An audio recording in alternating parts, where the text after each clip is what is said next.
The rain hammered against the cracked windshield of the old Honda Civic as Sarah Mitchell gripped the steering wheel with trembling hands. Her knuckles were white, her breath shallow. In the back seat, her 6-year-old son Tommy slept fitfully, his small body curled under a worn blanket that had seen better days. The digital clock on the dashboard blinked 11:47 p.m., and Sarah knew she had exactly 13 minutes before the parking lot security would make their rounds. She had been living in her car for 3 weeks now. 3 weeks since the eviction notice. 3 weeks since her ex-husband stopped answering her calls about child support. 3 weeks since the restaurant where she worked as a waitress suddenly closed without paying final wages to anyone on staff. Sarah had tried everything. She had called every shelter in Chicago, but they were all full. The waiting list stretched for months. Her parents had passed away years ago, and her only sister lived in Seattle with barely enough to support her own family. Tommy stirred in the back seat, mumbling something about being hungry. Sarah felt her heart crack a little more. She reached into the paper bag beside her and pulled out half a granola bar, the last of their food. She had skipped dinner again. In fact, she had skipped most meals for the past week, telling herself that Tommy needed it more. At 28 years old, Sarah had become an expert at ignoring her own hunger pangs. The boy woke up slowly, his blue eyes foggy with sleep. When he saw the granola bar, he smiled that innocent smile that made everything worth it. Sarah watched him eat, memorizing every detail of his face, terrified of what tomorrow might bring. Tomorrow she had a job interview at a small diner in Lincoln Park. It wasn't much, but it was something. The manager had sounded kind on the phone, and Sarah had practiced her answers over and over in her head. She just needed this one chance. One opportunity to prove she could work hard, show up on time, and take care of her son. But first, they needed to survive tonight. The next morning arrived with cruel brightness. Sarah had barely slept, startled awake every hour by the sound of passing cars and distant sirens. She used the last of their bottled water to help Tommy brush his teeth in the parking lot, shielding him from the view of early morning joggers who passed by without a second glance. She dressed Tommy in his least wrinkled shirt and combed his hair with her fingers. For herself, she put on the only professional outfit she owned, a simple black dress she had bought at a thrift store years ago when life was different. She covered the dark circles under her eyes with the remnants of concealer that had cost her $3 precious. The diner was called Rosie's Place, a classic American establishment with red leather booths and a jukebox in the corner that probably hadn't worked since the 90s. Sarah arrived 15 minutes early, holding Tommy's hand as they walked through the door. A small bell chimed overhead. The smell of coffee and bacon made her stomach growl audibly. Tommy looked up at her with wide eyes, and she squeezed his hand reassuringly. A heavy-set woman with kind eyes and graying hair approached them, wiping her hands on a floral apron. That's when Sarah saw him. At the corner booth sat a man who radiated wealth and arrogance in equal measure. His suit probably cost more than Sarah had made in 6 months at her previous job. He wore a gold watch that caught the morning light, and his perfectly styled hair suggested he had never known a day of real struggle in his entire life. He was talking loudly on his phone, gesturing with his free hand as he complained about his yacht's maintenance schedule. The kind woman, who introduced herself as Rosie, the owner, gestured for Sarah to sit at the counter. But before they could move, Tommy's stomach growled so loudly that several customers turned to look. The boy's face flushed red with embarrassment, and Sarah felt shame wash over her like ice water. The rich man at the corner booth looked up from his phone, his eyes scanning Sarah and Tommy with undisguised disdain. He took in her worn dress, her son's 2 small shoes, and the desperate look in her eyes. Then he smirked and went back to his conversation, but Sarah had seen that look before. She knew what it meant. Rosie seemed to sense the tension. She smiled warmly at Tommy and asked if he was hungry. Before Sarah could politely decline, worried about imposing before her interview, Tommy nodded enthusiastically. Rosie disappeared into the kitchen, and Sarah felt her throat tighten with gratitude and humiliation in equal measure. The interview was supposed to start in 5 minutes, but Sarah's hands wouldn't stop shaking. Rosie returned from the kitchen carrying a plate stacked with pancakes, scrambled eggs, and crispy bacon. She set it down in front of Tommy with a wink, and the boy's eyes lit up like it was Christmas morning. Sarah opened her mouth to protest, to say they couldn't accept charity, but the words died in her throat when she saw her son reach for the fork with trembling hands. I just wanted to feed my son, she thought, blinking back tears. The rich man's phone conversation grew louder, more obnoxious. His name was Marcus Caldwell, though Sarah wouldn't learn this until later. He was a real estate developer who specialized in buying up struggling properties and flipping them for massive profits, often displacing families in the process. He embodied everything wrong with the world Sarah now found herself trapped in. Marcus ended his call and snapped his fingers at a young waitress who was refilling coffee at a nearby table. The girl, barely 20, rushed over with a nervous smile. He rattled off his order with the impatience of someone who had never been told no, never been denied anything, never had to wonder where his next meal would come from. Sarah tried to focus on the application Rosie had given her, but her pen kept hovering over the address line. What was she supposed to write? Her car's license plate number? She had been using a post office box, but even that was about to expire because she couldn't afford the renewal fee. Tommy ate slowly, savoring every bite as if he understood how precious this meal was. Sarah watched him, her heart simultaneously breaking and swelling with love. He deserved so much more than this. He deserved a real home, a warm bed, toys, friends, stability. Instead, he had a mother who was failing him in every possible way. Marcus noticed them again. This time, his gaze lingered longer, more judgmental. He leaned back in his booth, coffee cup in hand, and called out loud enough for the entire diner to hear. Hey, sweetheart, maybe teach your kid some manners. The way he's wolfing down that food, you'd think he hadn't eaten in days. The diner went quiet. Every conversation stopped. Every fork paused midway to every mouth. Sarah felt the blood drain from her face. Tommy looked up from his plate, confusion clouding his innocent features. He didn't understand what the man meant, didn't grasp the cruelty behind the words. But Sarah understood perfectly. She stood up slowly, her legs feeling like they might give out beneath her. Her voice came out steadier than she expected, though barely above a whisper. He hasn't. We haven't. Marcus raised an eyebrow, amusement playing at the corners of his mouth. He set down his coffee cup with deliberate slowness, clearly enjoying the attention he had created. Oh, I see. Another sob story. Let me guess, you want a handout? You think bringing your kid in here and looking pathetic is going to guilt people into opening their wallets? Sarah felt something crack inside her chest. The shame she had been carrying for weeks, the humiliation of her circumstances, the exhaustion of trying to maintain dignity while living in a car, it all came rushing to the surface. But beneath it was something else, something fiercer. I have a job interview, she said quietly, her hands balling into fists at her sides. I'm not asking anyone for anything. I work hard. I've always worked hard. Sometimes life just happens to people who don't deserve it. Marcus laughed, a cold sound that made several customers shift uncomfortably in their seats. He stood up, his expensive shoes clicking against the checkered floor as he walked toward her. He was tall, imposing, and he knew it. He stopped just a few feet away, close enough that Sarah could smell his cologne, something that probably cost more than her car payment used to be. Life happens to people who make poor choices, he corrected her, his voice dripping with condescension. People who are too lazy to pull themselves up. People who pop out kids they can't afford and then expect society to take care of them. I built my fortune from nothing, and I didn't do it by making excuses or begging for scraps. Tommy had stopped eating.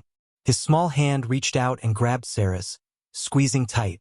She could feel him trembling, could sense his fear and confusion. This was what broke her completely. Please, she whispered, her voice cracking.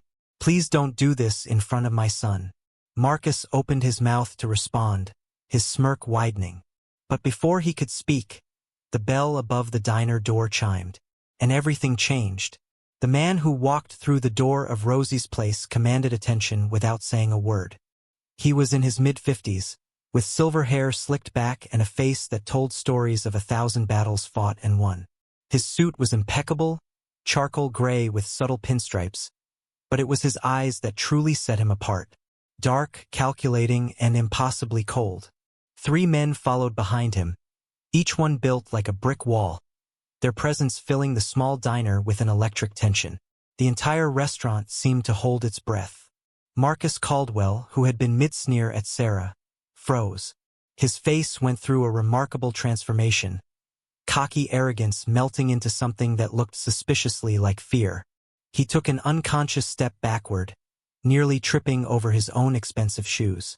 The silver-haired man surveyed the diner with the air of someone inspecting property he already owned. His gaze swept past the trembling waitress, past Rosie who had emerged from the kitchen with a dish towel in her hands, past the other customers who suddenly found their plates fascinating. Then his eyes landed on the scene in the center of the room. Sarah still holding Tommy's hand. Marcus, frozen in place. The tension hanging in the air like smoke. Vincent Marcelli didn't need to introduce himself. Everyone in Chicago knew who he was, even if they pretended not to. The newspapers called him a legitimate businessman, owner of several restaurants, nightclubs, and import companies. The whispers on the street told a different story. He was the kind of man who solved problems permanently, who commanded loyalty through a mixture of respect and fear, who had connections that reached into every corner of the city's power structure. He walked slowly toward the confrontation, his expensive leather shoes making no sound against the diner floor. One of his men moved to pull out a chair at a nearby table, but Vincent waved him off. He stopped directly beside Sarah, so close she could feel the weight of his presence. "What's happening here?" His voice was quiet, almost gentle, but it carried an undercurrent of steel that made Marcus Caldwell visibly sweat. "Nothing, sir." "Mr. Marcelli, sir," Marcus stammered, his earlier bravado evaporating like morning mist. "Just a misunderstanding. I was just leaving, actually." Vincent's eyes moved to Sarah. Up close, she could see the lines around them, the evidence of a life lived in shadows and secrets. But there was something else there too, something she hadn't expected. A flicker of recognition, perhaps, or memory. "Is that true?" Vincent asked her directly. "Was it just a misunderstanding?" Sarah's mouth went dry. Every instinct told her to nod, to let the rich man leave, to avoid causing more trouble. But when she looked down at Tommy, saw the pancakes he had been too scared to finish, saw the hope dying in his young eyes, something inside her refused to back down. "He humiliated us," she said quietly, her voice stronger than she felt. "Because we're hungry. Because I'm trying to get a job to feed my son. He called us lazy, said we made poor choices, said we were looking for handouts when all I wanted was a chance to work." The silence that followed was deafening. Vincent Marcelli turned his gaze to Marcus Caldwell, and the temperature in the room seemed to drop 10 degrees. Marcus opened his mouth, then closed it, then opened it again like a fish gasping for air. I was just... Marcus struggled to form words. His face had gone from pale to red to pale again. Vincent raised one hand, a simple gesture, but it silenced Marcus completely. Then he turned back to Sarah, and his expression softened almost imperceptibly. "What's your name?" "Sarah Mitchell. This is my son, Tommy." Vincent crouched down, bringing himself to Tommy's eye level. The boy shrank back slightly, but Vincent's smile was surprisingly warm. "You like those pancakes, Tommy?" The boy nodded slowly. "Then finish them. Nobody interrupts a kid's breakfast in my city. Nobody." He stood up, straightening his suit jacket, and addressed the entire diner in a voice that carried weight and authority. "Rosie, whatever this family needs, it's on me. The job interview? She's got the position if she wants it. And as for you," he turned to Marcus Caldwell, his voice dropping to something dangerous, "you and I need to have a conversation about respect. Outside. If you're hoping Sarah and Tommy finally catch a break, take a moment and remember this story. Sometimes help comes from the most unexpected places. The real turn is just beginning." Marcus looked like he might faint. Marcus Caldwell followed Vincent Marcelli outside like a man walking to his own execution. Through the diner's front window, Sarah could see them talking, though talking seemed too gentle a word for what was happening. Vincent stood perfectly still while Marcus gestured frantically, his face red, his expensive suit suddenly looking like it was 2 sizes too small. Inside, the diner had erupted into whispers. Rosie came over to Sarah with tears in her eyes and pulled her into a hug that smelled like coffee and cinnamon. The other customers looked at her with a mixture of curiosity and newfound respect. Tommy, oblivious to the magnitude of what had just happened, returned to his pancakes with renewed enthusiasm. When Vincent came back inside 5 minutes later, Marcus Caldwell was nowhere to be seen. Vincent's expression was unreadable as he approached their table. He pulled out a chair and sat down across from Sarah, his bodyguards positioning themselves discreetly near the door. "Tell me your story," he said simply, and so Sarah did. She told him about the eviction, about her ex-husband who disappeared, about the restaurant closing without warning, about living in her car with Tommy for 3 weeks. She told him about the shelters that were full, about the jobs she had applied for that never called back, about skipping meals so her son could eat. She didn't cry, didn't beg, didn't embellish. She just told the truth. Vincent listened without interruption, his dark eyes never leaving her face. When she finished, he was quiet for a long moment. Then he pulled out his phone and made a call. "Antonio, I need you to handle something. There's a woman named Sarah Mitchell. She needs an apartment. Something decent, 2 bedrooms, safe neighborhood. Lincoln Park area. I want her moved in by tonight. Yes, tonight. I don't care what it takes. Also, run a background check on her ex-husband, David Mitchell. If he owes child support, I want to know where he is and how much. And Antonio? Make sure she has groceries, furniture, everything a kid needs. Good quality, not charity store garbage." He ended the call and looked at Sarah, who was staring at him in complete shock. "Mr. Marcelli, I can't accept all that. I just need a job. I can work my way up. I can—" Vincent held up his hand, cutting her off gently. "Listen to me carefully, Sarah. I grew up in the South Side, in a neighborhood where kids like your Tommy went to bed hungry every night. My mother worked 3 jobs and still couldn't keep the lights on. I know what it's like to be invisible, to have people look through you like you don't exist. I built everything I have from nothing, and yeah, I've made choices that would make your Sunday school teacher faint. But I never forgot where I came from." He leaned forward, his voice dropping lower. "That man out there, Marcus Caldwell? He's been buying up properties in my neighborhoods, displacing families who've lived there for generations. He's been a thorn in my side for months. You did me a favor today by standing up to him. Consider this a return favor." Sarah felt tears finally break free, streaming down her face. Tommy looked up at her with concern, and she pulled him close, kissing the top of his head. "Why are you really doing this?" she whispered. Vincent's expression flickered with something that might have been pain, might have been regret. "Because 30 years ago, a woman who looked a lot like you stood in a diner not far from here with her son. She was hungry, desperate, and nobody helped her. That woman was my mother. That boy was me. And I swore if I ever had the power to change someone's story, I would." Rosie brought over more coffee, her hands shaking slightly. She placed a hand on Sarah's shoulder and squeezed gently. The diner had become completely silent again, but this time it wasn't from fear. It was from witnessing something extraordinary. "The job is yours if you want it," Rosie said softly. "Vincent owns this place, along with 6 others in the city. You work hard, you show up, and you'll never have to worry about feeding your boy again." Over the next few hours, Sarah's life transformed in ways she couldn't have imagined when she woke up that morning in her cold car. Vincent's assistant Antonio arrived with keys to an apartment in a building Vincent owned. It was modest but clean, with 2 bedrooms, a full kitchen, and windows that let in actual sunlight. There was furniture, clothes for both her and Tommy, and a refrigerator stocked with more food than they had seen in months.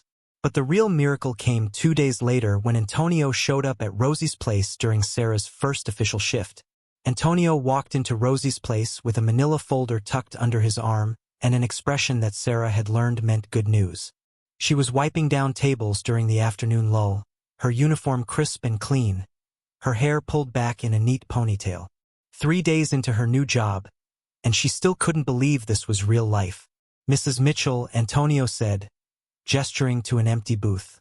"Do you have a moment?" Sarah glanced at Rosie, who nodded encouragingly. She slid into the booth across from Antonio, her heart hammering. Part of her still waited for the other shoe to drop, for someone to tell her this had all been a mistake, that she needed to pack up Tommy and return to the car. "We found your ex-husband," Antonio said without preamble. "He's been working under the table at a construction site in Indiana, avoiding his child support obligations. He owes you $47,000 in back payments." Sarah's breath caught in her throat. $47,000. It was more money than she had ever seen in her life. "Mr. Marcelli's lawyers have already filed the necessary paperwork. Your ex-husband has 2 choices. Pay what he owes in monthly installments that start immediately, or face criminal charges for abandonment and fraud. He chose the payments. You'll start receiving checks next week." Sarah covered her mouth with her hands, tears streaming down her face. Antonio pulled a tissue from his pocket and handed it to her with the practiced ease of someone who had delivered life-changing news before. "There's more," he continued, opening the manila folder. "Mr. Marcelli has been looking into Marcus Caldwell's business practices. Turns out, several of his property deals were less than legal. The authorities are very interested in some financial irregularities we discovered. Mr. Caldwell is currently being investigated for fraud, tax evasion, and exploitation of low-income tenants. He won't be humiliating anyone for quite some time." Sarah laughed through her tears, a sound of pure disbelief and joy. The man who had mocked her, who had tried to crush what little dignity she had left, was facing consequences she never could have imagined. But Antonio wasn't finished. "Mr. Marcelli would like to offer you a promotion. He owns an upscale restaurant downtown, Marcelli's, and he needs someone to manage the front of house. The pay is substantially better than what you're making here, and it comes with benefits, health insurance for you and Tommy, and a performance bonus. Rosie speaks very highly of your work ethic." Sarah looked over at Rosie, who was beaming at her from behind the counter. The older woman had become something of a mother figure over the past few days, teaching her the ropes, sharing stories, making her feel like she belonged somewhere again. "I don't know anything about managing a fancy restaurant," Sarah said, her voice uncertain. "You didn't know anything about surviving on the streets either, but you did it for 3 weeks to protect your son," Antonio replied. "Mr. Marcelli believes in you. He doesn't make offers like this lightly." That evening, Sarah picked up Tommy from the after-school program that Vincent had arranged and paid for at a nearby elementary school. The boy ran to her with a painting he had made, all bright colors and stick figures holding hands. "That's us, Mommy," he said proudly, pointing to the 2 figures. "In our new home." Sarah knelt down and pulled him into a fierce hug, breathing in the smell of his hair, feeling the solid warmth of his small body. She had come so close to losing everything, so close to giving up. They walked back to their apartment, and Sarah marveled at how normal it felt. Neighbors said hello. Tommy waved at other kids playing in the courtyard.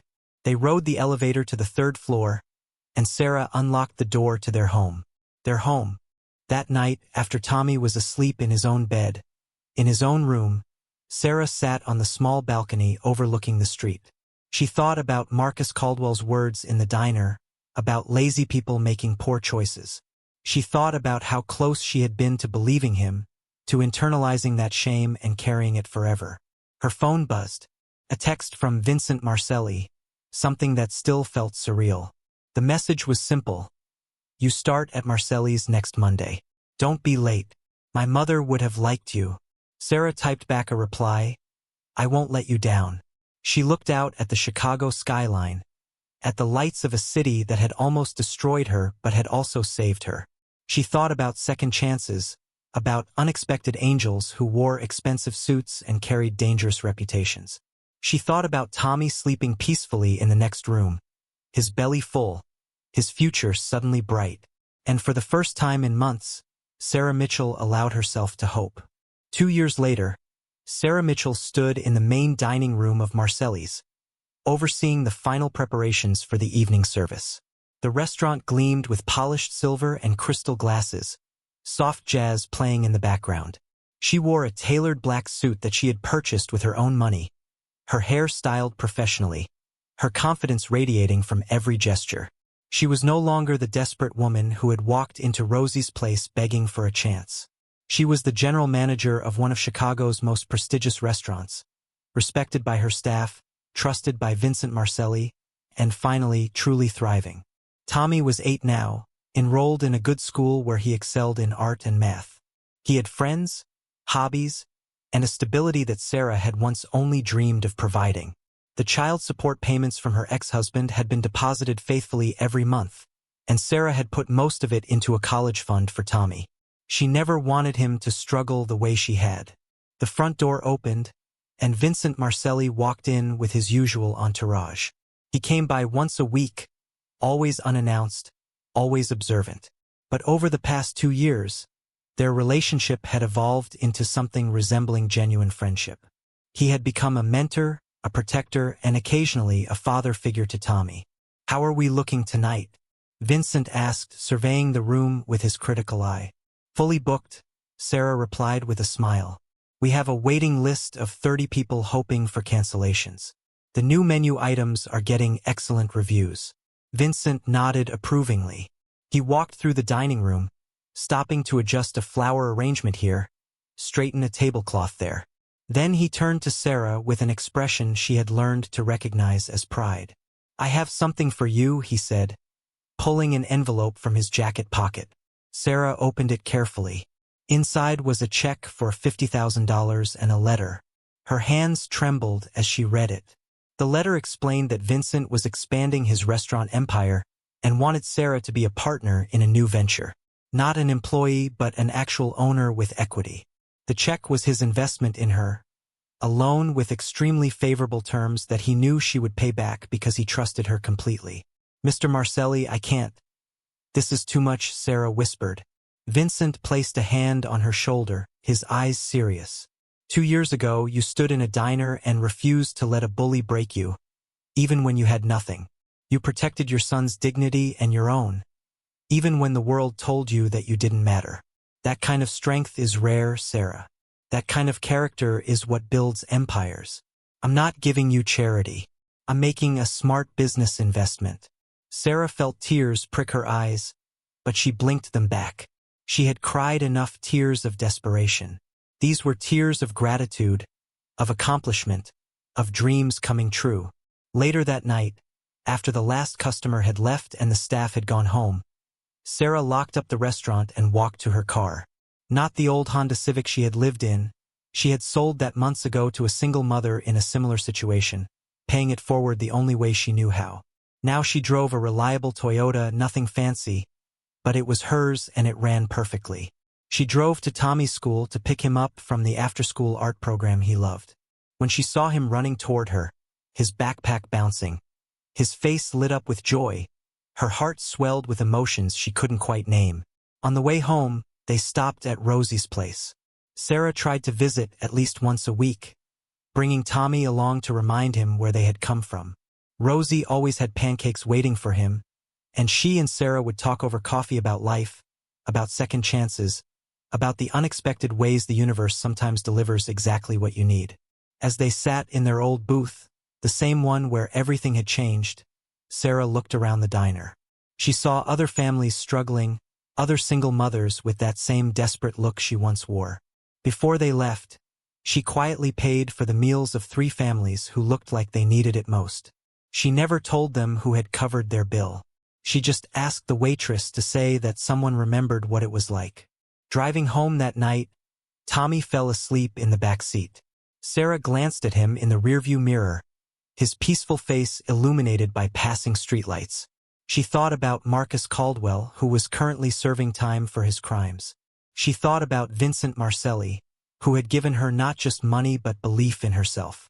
She thought about Rosie, who had shown her that kindness still existed in the world. But mostly, she thought about that morning 2 years ago when she had whispered those words that changed everything. "I just wanted to feed my son. Sometimes that's all it takes." One moment of honesty. One person who decides to help instead of judge. One chance to prove that you're more than your circumstances. Sarah pulled into the parking lot of their apartment building, the same one Vincent had moved them into that first day. She carried Tommy upstairs, tucked him into bed, and kissed his forehead. Then she sat on the balcony with a cup of tea and looked out at the city lights. She had made it. Against all odds, through all the darkness, she had made it. And tomorrow she would start planning her own restaurant, building her own legacy, creating her own empire. Not because a rich man had humiliated her in a diner, but because a powerful man had seen her worth when she could barely see it herself. Thank you so much for staying with Sarah and Tommy's story until the very end. If this touched your heart, if you found yourself rooting for them, please take a moment to like this content and subscribe. Share your own stories of unexpected help or second chances in the comments below. What would you like to see in the next story? A tale of revenge? Redemption? Impossible love? Let me know, and let's create something powerful together. Your support means everything. Until next time, remember, you're always one moment away from everything changing.